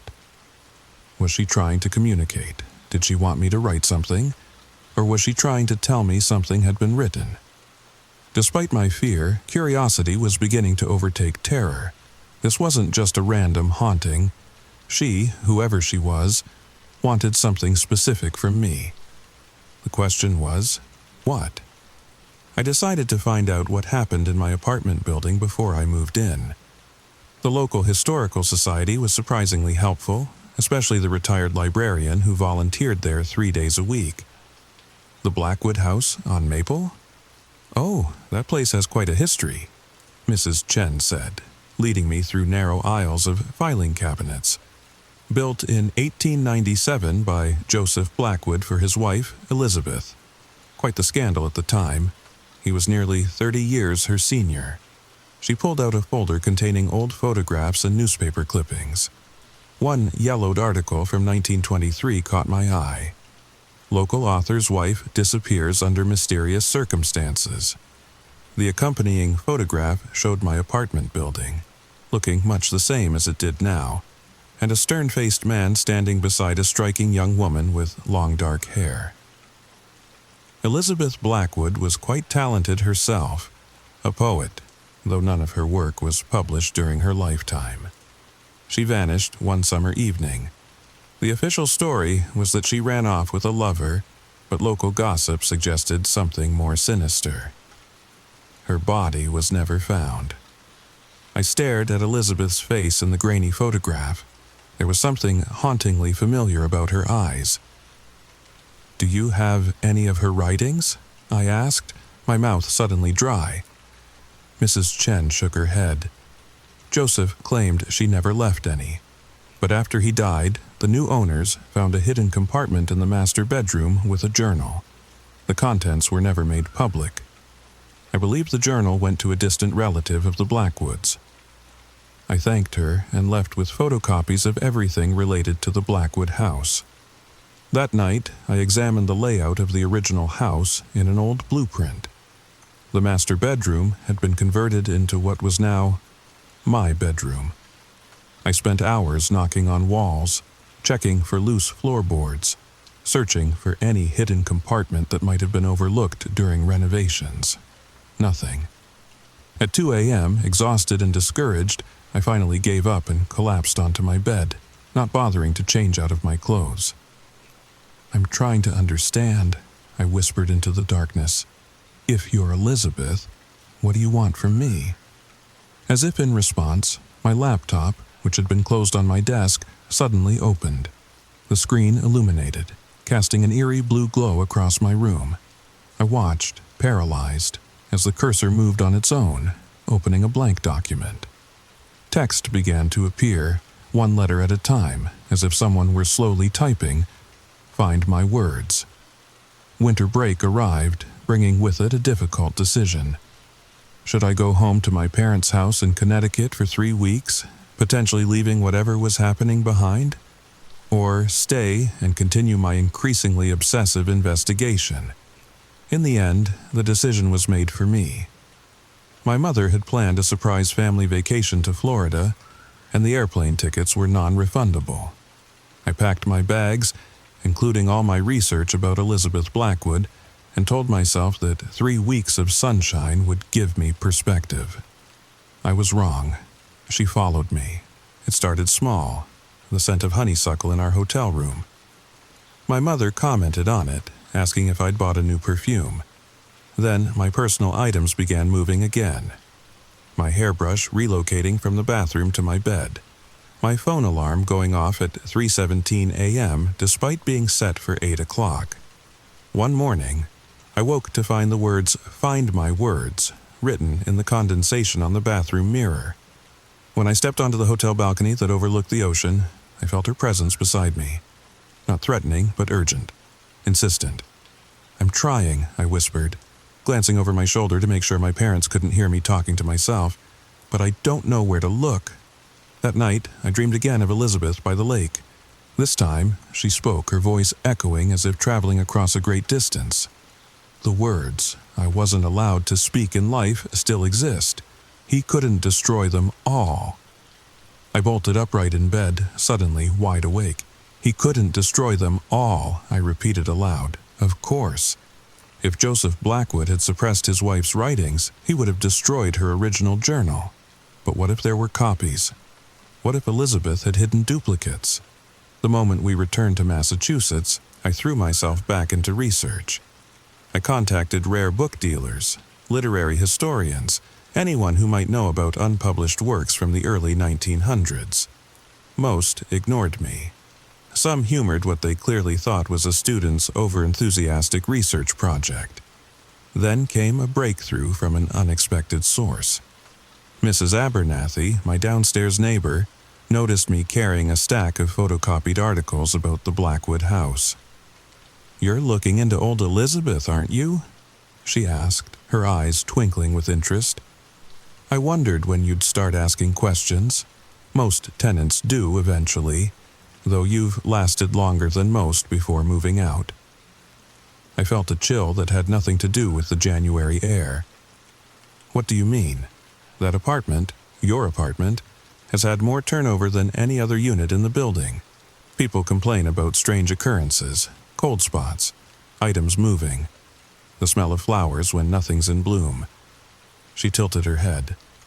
"Sound familiar?" I nodded, unable to speak. "Elizabeth Blackwood was my grandmother's cousin," Mrs. Abernathy continued. "The family never believed she ran away. Joseph was controlling. Wouldn't let her publish her poetry, said a Blackwood woman had no business seeking public attention." My heart was racing. "Do you know what happened to her work after she disappeared?" Mrs. Abernathy smiled enigmatically. "Come inside, dear. I think it's time you and I had a proper conversation." Her apartment was cluttered with antiques and smelled of cinnamon and old books. On her mantelpiece sat a photograph I recognized, the same one I'd seen at the Historical Society, showing Joseph and Elizabeth Blackwood. "My grandmother always said Elizabeth was the true talent in that marriage," Mrs. Abernathy explained, pouring tea into delicate cups. "Joseph published several novels, but they're forgotten now. Derivative, Gothic romances mostly." She disappeared into a back room and returned carrying a small wooden box. Elizabeth knew her husband would destroy her work if he found it, so she made copies, sent some to my grandmother for safekeeping. With trembling hands, she opened the box and removed a bundle of yellowed papers tied with faded blue ribbon. "I've kept them all these years, waiting for the right person to share them with." Elizabeth was brilliant. Her poetry was decades ahead of its time. Dark, passionate work about women's inner lives. The kind of thing that wasn't supposed to be discussed in polite society. She placed the bundle in my hands. "I think she's been waiting for someone to bring her words into the light. Perhaps that someone is you." That night, I read Elizabeth's poetry by lamplight while snow fell outside my window. Her words were everything Mrs. Abernathy had promised. Raw, powerful verses about desire, rage, confinement, and freedom. One poem in particular stood out, titled simply, "Aftermath. They say I vanished into air." A wife who fled her marriage bed, none thought to drag the lake for truth. None dared suspect the man who said I left of my own accord. My bones rest deep beneath the waves. My words scattered like fallen leaves. But I remain, and I observe, and wait for one who still believes. Injustice long deferred, I read the poem 3 times, my blood running cold. The lake in my dreams. The lake from her poem. They were the same. There was a small lake on the original Blackwood property. I'd seen it marked on the old property maps. Now it was part of a public park about half a mile from my apartment. The pieces were falling into place. Elizabeth hadn't run away. According to her own poem, she'd been murdered, her body disposed of in the lake. And she'd been trying to tell me, to show me all along. That night, her presence in my apartment felt different. The air was charged with anticipation. The scent of honeysuckle was stronger than ever. "I understand now," I said to the empty room. "I know what happened to you. I know what you want me to do." For the first time, she appeared fully before me. Not just a glimpse or a shadow, but a complete manifestation. Elizabeth Blackwood stood at the foot of my bed, her dark hair flowing around her pale face, her white dress untouched by time. Her eyes met mine, and I felt a surge of emotion that wasn't entirely my own. gratitude, relief, and a fierce, burning need for truth. She nodded once, solemnly, and vanished. The next morning, I took Elizabeth's poems to the local newspaper, along with all my research. The story of a century-old murder mystery and the discovery of lost literary works was too compelling to ignore. Within days, there was talk of dragging the lake. Spring came early that year. By March, the snow had melted, and the county agreed to search the lake. I stood on the shore, hugging my jacket around me despite the mild temperature, as divers disappeared beneath the dark surface. It took them less than 2 hours to find what remained of Elizabeth Blackwood, a skeleton, partially preserved in the lake's silty bottom, a gold wedding band, and, remarkably, a waterproof oilskin pouch containing what appeared to be the original journal, protected from the water all these years. The discovery made national news. Literary scholars descended on our small college town, eager to study Elizabeth's work. Forensic experts confirmed what her poetry had suggested. Her skull showed evidence of blunt force trauma. Joseph Blackwood, long dead himself, couldn't be brought to justice. But Elizabeth's story could finally be told. Her poetry was published later that year to critical acclaim, her murder solved through her own words, reaching across a century. As for me, something changed after they found her remains. The disturbances in my apartment stopped. The scent of honeysuckle faded. I no longer caught glimpses of her in reflections or felt her presence beside me. For months I found myself missing her, strange as that might sound. After years of being haunted, the absence of my ghost left an unexpected emptiness in my life. Then, on the 1-year anniversary of the lake search, I returned to the shore at sunset. The water was calm, reflecting the pink and gold of the evening sky. I sat on a bench and opened the published collection of Elizabeth's poetry, now dog-eared from countless readings. "You're free now," I said softly. "Your words are out in the world. People know the truth." A warm breeze rustled the pages, and for a moment, just a moment, I caught the faint scent of honeysuckle. My skin tingled with goosebumps despite the pleasant temperature. I felt a light pressure on my shoulder, like the gentle touch of a hand. When I turned, no one was there, but a single honeysuckle flower lay on the bench beside me.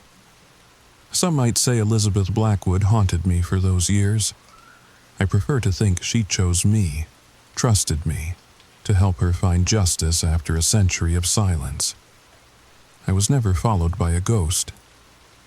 I was accompanied by one. Sometimes, even now, years later, I'll wake at exactly 3:17 a.m. for no apparent reason, or catch a hint of honeysuckle when no flowers are blooming. Little reminders that the barrier between the living and the dead is thinner than we think. If you're listening to this and feeling a chill, maybe check your surroundings. That movement in the corner of your eye, that unexplained sound. Perhaps someone is trying to tell you something, trying to be heard. The question is, are you brave enough to listen? Because ghosts don't always want to scare us. Sometimes they just want justice. Sometimes they just want their stories told. And sometimes they choose the most unlikely people to help them. Sleep well tonight. And if you feel a presence watching over you, don't be afraid. At least, not right away. First, ask yourself, what might they be trying to tell you? If this story resonated with you, I'd love to hear about your own unexplained experiences in the comments below. Have you ever felt a presence you couldn't explain? Found items moved mysteriously? Smelled something that shouldn't be there? Share your stories, subscribe for more true tales of the unexplained, and remember, sometimes the most important messages come from beyond the world we can see. Sweet dreams. And don't forget to listen to the whispers in the dark. Listen. The whispers, and make a decision whether we are going to cooperate with the whispers or we just want to skip them. But actually, no one can skip these whispers. If you walk away from them, they will run towards you. until they reach you. They confront you, make you pay, make you suffer the same thing they suffer. There is no escape from them. If you want to escape, help them, so they can have peace, and you also can have it, help, or you will ask for help soon. So, the end of today's video has arrived. Share your personal horror experiences in the comments. Also, comment the part of the story that you find the most horror and terrifying. If you like this video, leave a like, share, and subscribe to this channel. Also, ring the bell icon so you don't miss the upcoming videos. Remember, don't run from whispers, because they follow you. They know you. They want you to listen, just confront them. Now, sleep well, or should I say, have a haunted night. Story number 4. Have you ever encountered someone who seemed to enter your life for a purpose, only to disappear without a trace? Someone who left such an impression that years later, you still find yourself wondering if they were even real. Tonight, I'm going to share a story that's haunted me for over 15 years. A story about a stranger who appeared in my life during a particularly vulnerable time and then simply vanished. Before I begin, make sure you're comfortable. Maybe dim the lights a bit. This story is perfect for those nights when you're tucked in bed, ready to drift off to a different reality. Though I can't promise your dreams will be peaceful. If you enjoy this kind of tale, consider subscribing to the channel for more stories that linger in that space between reality and nightmare. Leave a comment below sharing if you've ever encountered someone who seemed not quite right. Someone who appeared and disappeared under circumstances that still make you question your own memories. And now, the story begins. I've lived in the small town of Millfield, Massachusetts my entire life. It's the kind of place where everyone knows your business before you do, where the same families have occupied the same houses for generations. When you grow up in a town like this, you develop an instinct, a sixth sense for recognizing outsiders. That's why David Parker stood out the moment he arrived. Though that wasn't the only reason. It was October 2007. The autumn that year was particularly beautiful, with the maple trees lining Main Street displaying their fiery colors against skies so blue they almost hurt to look at. Those were difficult days for me. I had just lost my father to cancer, and the family hardware store he'd run for 30 years had become my responsibility overnight. At 28, I wasn't prepared for either loss, my father or my freedom. The bell above the shop door jingled as he entered, bringing with him the scent of fallen leaves and wood smoke. "Morning," he said, his voice soft as he removed his gloves. I remember thinking his hands looked too smooth for a man his age, like they'd never seen a day of hard work. "Can I help you find something?" I asked, straightening items on the counter that didn't need straightening. "Just browsing for now." He smiled. His teeth were perfect, too perfect. "I'm new in town. Thought I'd get to know the local establishments." "Welcome to Millfield Hardware." I extended my hand. "I'm Thomas Riley." His grip was cool and dry. David Parker. There was something in the way he held my gaze a beat too long that made me uneasy. Not threatening, exactly. Just strange, like he was memorizing my face for later reference. "You've taken over from your father, I understand," he said, examining a display of hammers. "My condolences." I frowned. "How did you—" "Small town," he shrugged. "News travels."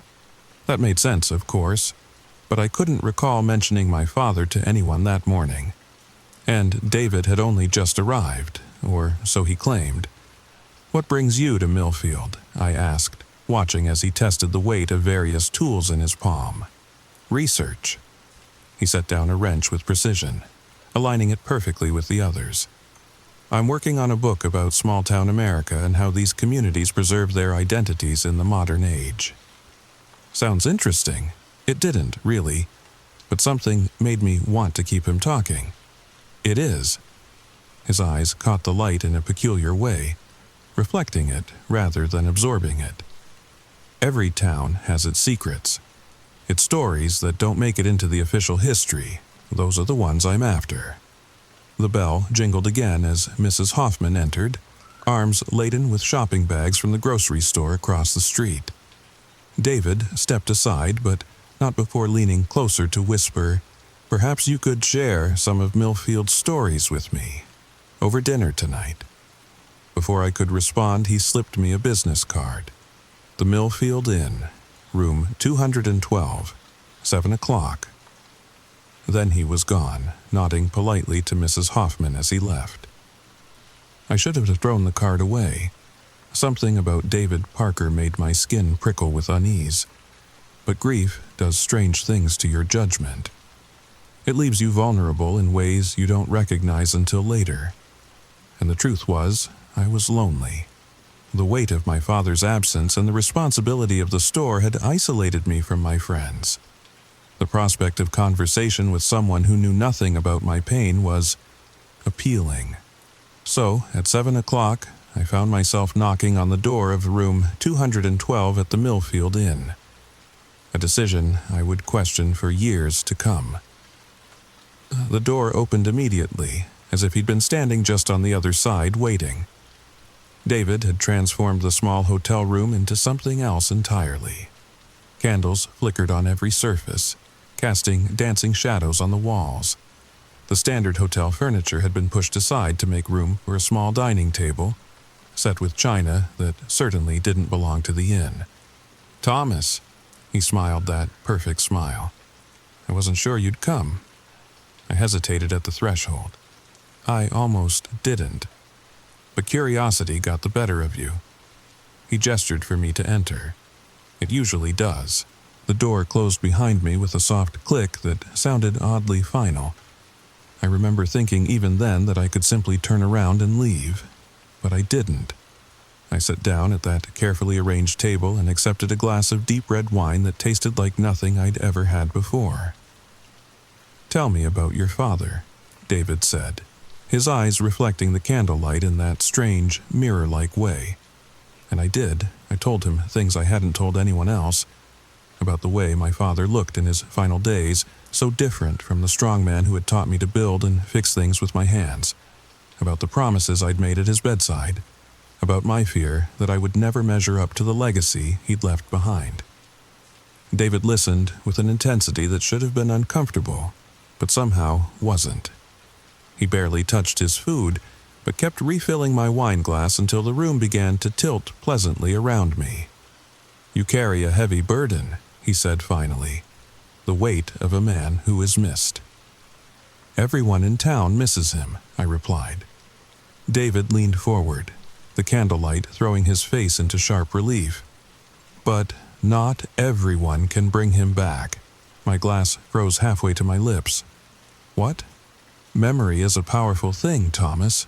His voice had changed, becoming deeper, more resonant. Especially shared memory. The more people who remember a person, the more substantial those memories become. I set my glass down carefully. "I think I should go." "Of course." He didn't try to stop me, which somehow made it worse. At the door, he caught my arm gently. "Just one question before you leave. Do you keep any of your father's personal items at the store?" The question seemed odd, but harmless enough. His old toolbox is still under the counter. I couldn't bear to move it. Something flickered across David's face, satisfaction, perhaps. "Interesting. Thank you for a lovely evening, Thomas. I do hope we'll speak again soon." As I walked home through the quiet streets of Millfield, the cool October air clearing my head, I tried to make sense of our conversation. There had been something unsettling about the entire encounter, yet I couldn't put my finger on what exactly had disturbed me so much. By the time I reached my apartment above the hardware store, I had convinced myself that David Parker was simply an eccentric writer with poor social skills. But that night I dreamed of my father, standing behind the counter of the store, his hands moving with practiced efficiency as he fixed a customer's broken lamp. In the dream, I called out to him, but he couldn't hear me, and standing in the corner, watching him with those reflective eyes, was David Parker. I woke in a cold sweat, the dream clinging to me like cobwebs. The first pale light of dawn was filtering through my curtains, and with it came the certainty that something was wrong at the store. Call it intuition or paranoia, but I pulled on my clothes with shaking hands and rushed downstairs. The front door was locked, just as I'd left it. Everything looked normal, except for my father's toolbox, which sat open on the counter rather than in its place below it. As I approached, I noticed something else. A smell in the air, familiar and impossible. My father's aftershave, the one my mother had given him every Christmas for 30 years. The bottle I'd buried with him because I couldn't bear to throw it away. And there, on top of the neatly arranged tools, lay a business card. David Parker's card. But the room number had changed from 212 to 213. I called the Millfield Inn immediately, my fingers trembling as I dialed. The morning clerk sounded bored when she answered. "I need to speak with one of your guests," I said without preamble. "David Parker, room 212, or possibly 213. There was the sound of computer keys clicking. "I'm sorry, sir, we don't have anyone by that name registered with us." "That's impossible. I was just there last night. Room 212. Room 212 has been vacant for 3 days, sir, and room 213 is under renovation. No one could have been staying in either room." I thanked her automatically and hung up. My eyes fell on the business card again. The room number definitely read 213 now, though I was certain it had been 212 the day before. I flipped it over. On the back, in elegant handwriting that I somehow knew belonged to David, was a message. "Memory is the architecture of identity. I'll be at the cemetery at noon." I should have called the police. A stranger had somehow entered my store in the middle of the night, touched my father's belongings, and left me a cryptic message. Instead, I found myself driving to Millfield Cemetery as the church bells struck 12, drawn by a curiosity that overrode my fear. The cemetery was empty when I arrived, the late October sun casting long shadows across the granite headstones. I made my way to my father's grave, half expecting to find David waiting there. Instead, I found fresh flowers, lilies, my father's favorite, and another business card propped against them. The room number had changed again. 214. On the back, "Your father was well liked, so many memories to work with, come tonight, 8 p.m. I stood there for a long time, the card growing damp in my clenched fist. Something was very wrong. David Parker was playing some kind of game with me, and my grief had made me an easy target. Yet beneath my anger and fear was a current of hope. His words about memory, about bringing people back, they had touched something desperate in me. That afternoon I did what I should have done immediately. I started asking questions. No one in town seemed to know much about David Parker. The bookstore owner remembered selling him a history of Millfield, but couldn't recall his face. The barista at the coffee shop thought he might have served him, but wasn't sure. It was as if David moved through the world, leaving only the faintest impression on people's memories, except mine. In my memory, his face was crystal clear. Those reflective eyes, that too-perfect smile. By evening, I had convinced myself not to go to the inn. Whatever David was doing, I wanted no part of it. I closed the store early and retreated to my apartment, double-checking every lock. But as 8 o'clock approached, I found myself staring at the business card, running my thumb over the embossed number 214. The phone rang, startling me. I answered without thinking. Thomas, my father's voice, exactly as I remembered it.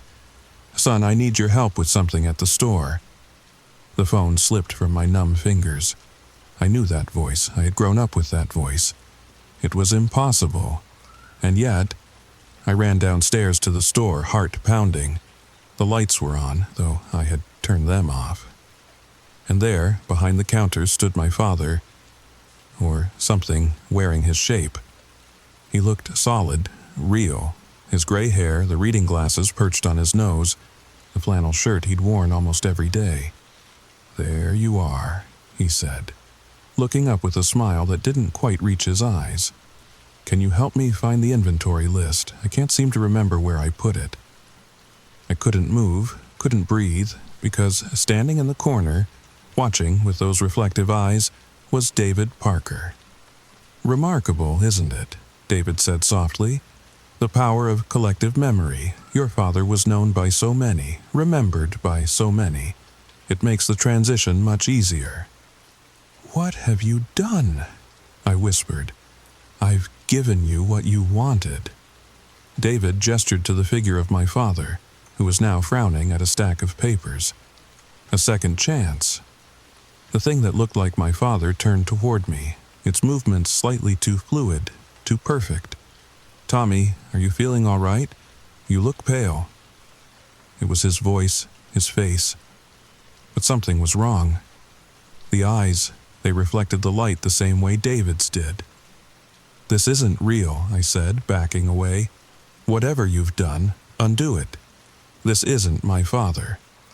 David sighed, as if disappointed by a student who had failed to grasp a simple concept. "Of course it is. Everything that made your father who he was exists in memory, yours. The town's.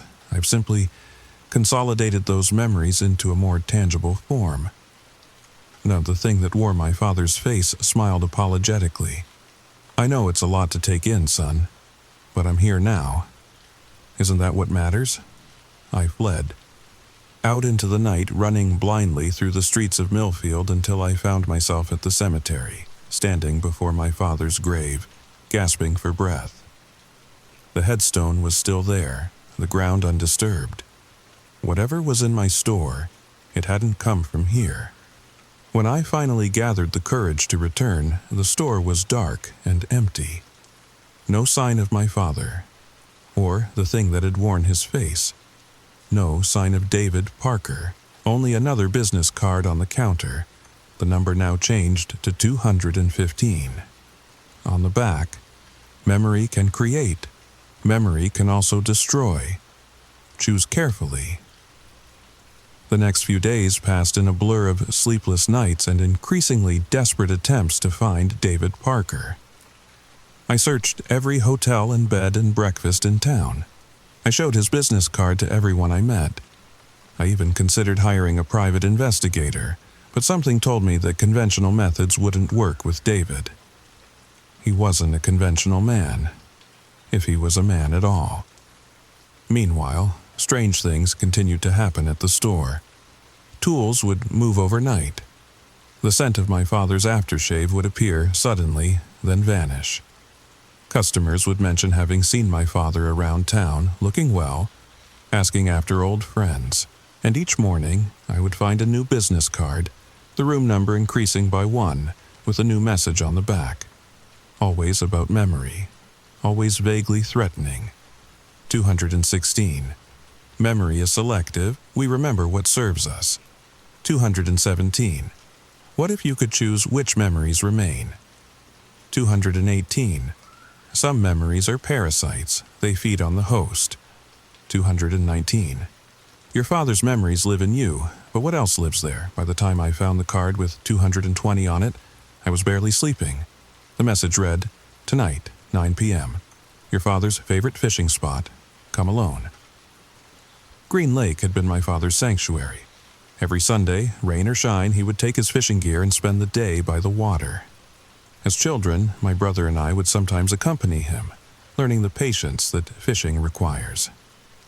After my brother moved to California and I took on more responsibility at the store, it became his solitary ritual. I arrived at the lake just as the sun was setting, casting long fingers of gold and crimson across the still water. David was already there, standing at the end of the small wooden pier where my father used to fish. "I wasn't sure you'd come," he said without turning. "I want answers." My voice sounded stronger than I felt. "What are you? What do you want from me?" David turned slowly, his eyes catching the last light of day, reflecting it like twin mirrors.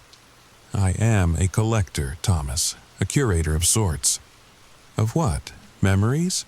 He smiled, pleased. Precisely. I travel from town to town seeking those whose memories are potent. Grief makes memories exceptionally powerful, you see, especially shared grief, like what this town feels for your father. So you, what? Feed on them.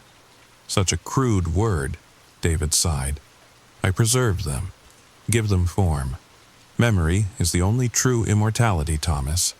When the last person who remembers you dies, that's when you truly cease to exist. A chill ran down my spine that had nothing to do with the evening air. And my father? That thing in the store?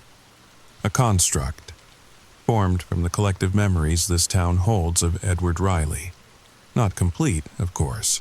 Memory is imperfect, fragmentary, but substantial enough. I took a step closer, anger overriding my fear. Why? Why him? Why me? David's expression softened into something like pity. Because you called to me, Thomas. Your grief was a beacon, so pure, so consuming. And your father, a man known and loved by an entire town. Do you know how rare that is these days? Most people live and die leaving only the faintest impressions. I want you to leave. My hands were shaking. Take whatever you've created and go. It's not that simple. David gestured to the darkening water. The construct exists now. It will continue to exist as long as the memories that form it remain strong. Unless what? His eyes met mine, reflecting nothing now in the gathering darkness. Unless you let him go, Thomas. Truly let him go. Not just your father's physical presence, but the grief that keeps him so vivid in your mind. I laughed bitterly. That's your solution? Just stop grieving? No. David shook his head slowly. My solution is to take your grief with me when I leave.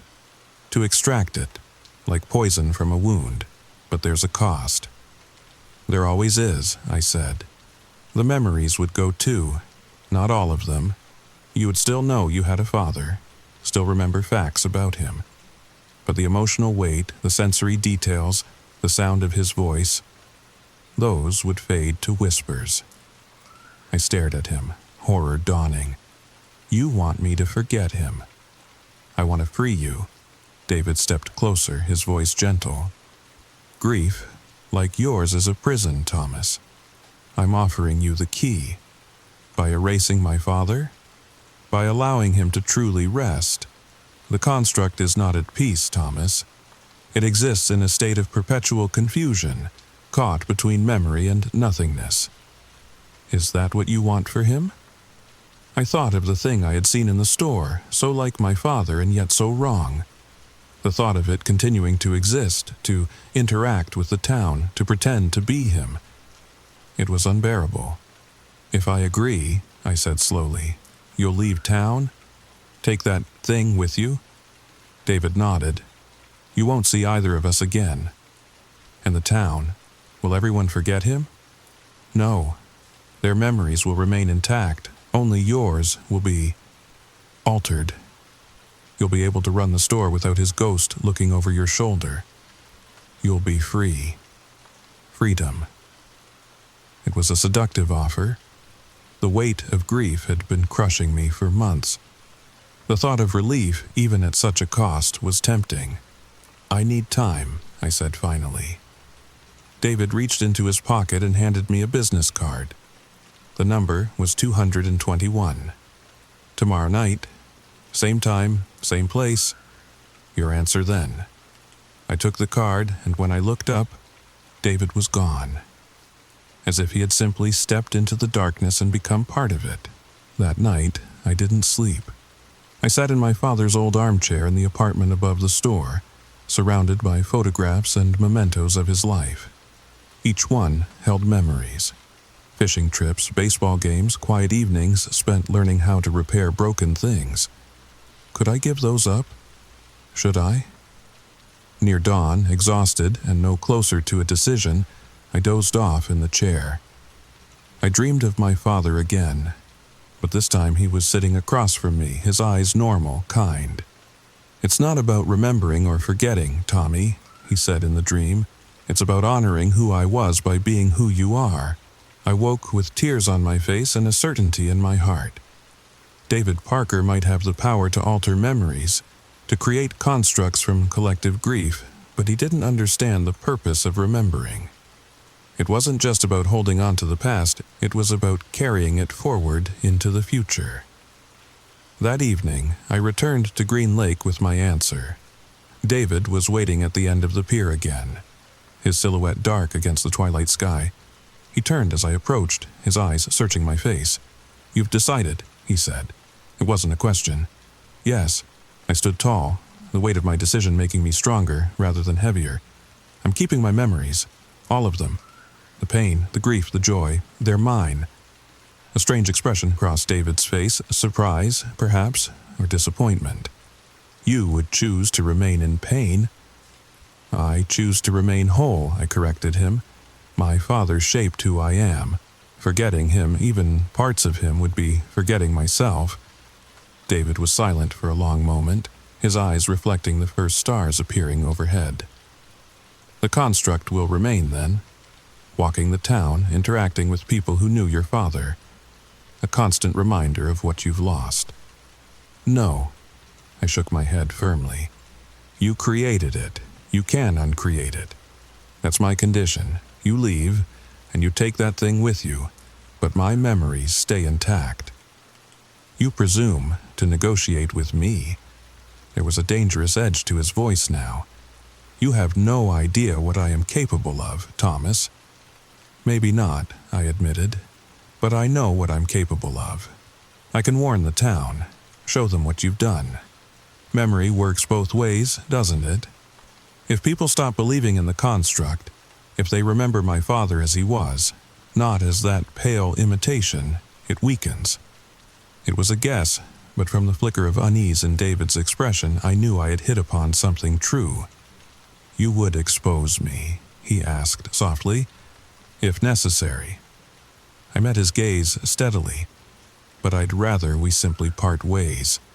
You find someone else's grief to feed on, far from Millfield." David stepped closer, and for a moment I thought he might attack me. Instead, he reached out and placed his cool, dry hand against my cheek. "You're stronger than I anticipated. Most people choose forgetting over pain." "I'm not most people," I said, "and this isn't a choice between forgetting and pain. It's a choice between honoring my father's memory and betraying it." David's hand fell away. "Very well, the construct will be gone by morning. As will I."